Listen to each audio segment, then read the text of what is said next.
Mga kabakal, ito ang naobserbahan ko dito sa ating kalan. Kahit blue flame yan, kapag matagal nyong ginagamit, mag-uuling at mag-uuling pa rin. Bakit? Anong nangyari? Bakit nag-uuling? Kasi minsan pagka pinapahinaan natin yun ng todo at may orange na apoy, doon manggagaling yung maiipon na carbon na kakalat dito sa katawan ng ating kaserola. Ayun, bagong hugas ko lang yun, kaya wala pang uling. Ito matagal kong hindi nahugasan ito, kaya hindi natin masasabi na hindi mag-uuling yung ating Calandios oil. Mag-uuling at mag-uuling pa rin yan. Ngayon, subukan nating hugasan kung mahirap bang tanggalin ito. Gagamitan lang natin ng steel wool at sabon kung kaya niyang tanggalin yung uling niya. Okay.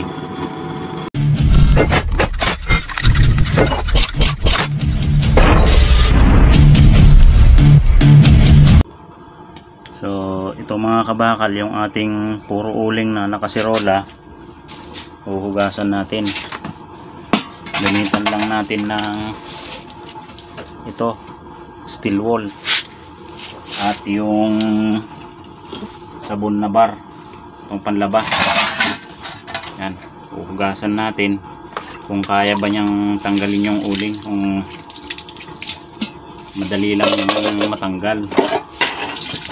Ayan, basain lang natin, tapos lagyan natin ito ng sabon, isis natin kung kaya niyang tanggalin.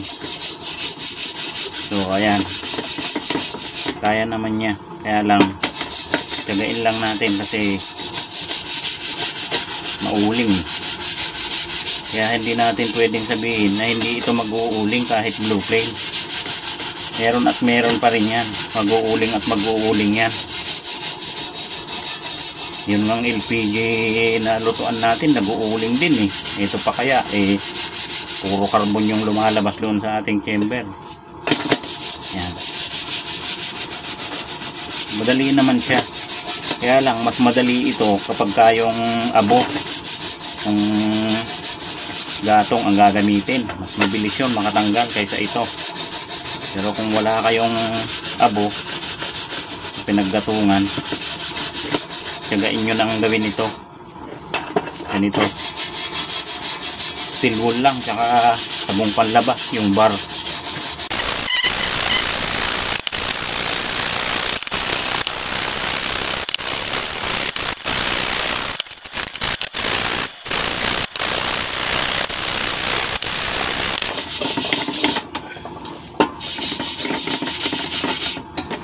Ayan, natatanggal naman niya. So, ayan, yung sobrang itim kanina, ayan, linisan na. Tiyagain lang natin. Mamaya ito, mawawala na yan lahat.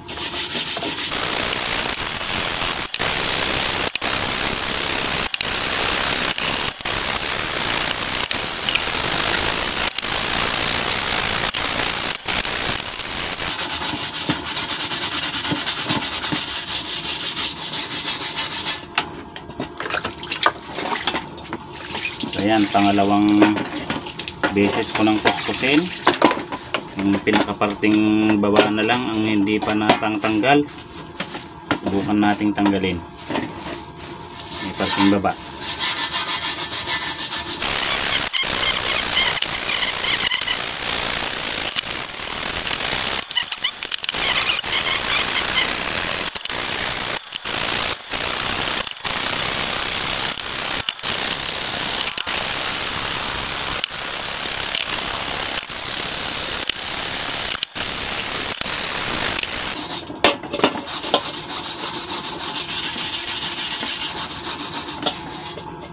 Ayan mga kabakal, tanggal naman na yung uling.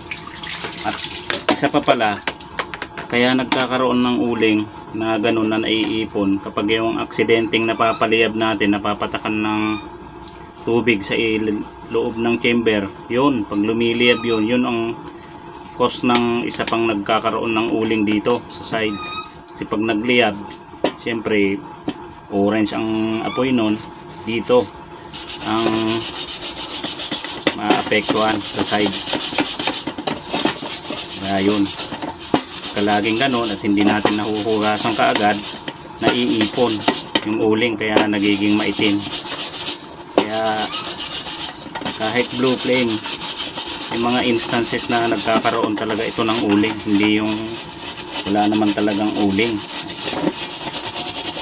meron at meron pa rin. Mga LPG natin nagkakauling pa dito pa kaya. Okay na ito. Yan.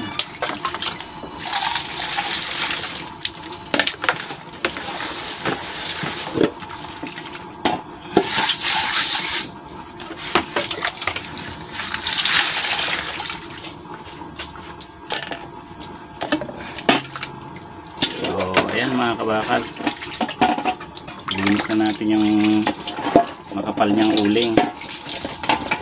Ayan, nag-uuling pa rin yan, hindi pwedeng hindi nag-uling. Ayan siya, okay na, linis na naman. Ayan, okay.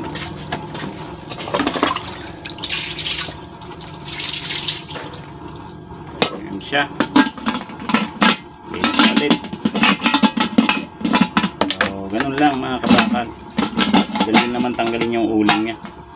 Matagal yung ilang buwan yan nagamit ko, hindi nahugasan kaya naging makapal na ganyan. Okay, so eto na siya mga kabakal, yung sobrang itim kanina nalinis na natin. Yan, bagong hugas na yan. Yun, nahugasan, medyo nagbablock na naman. Ayan, yan ang katotohanan sa ating Calandius oil, kung mauling ba talaga o hindi. Okay.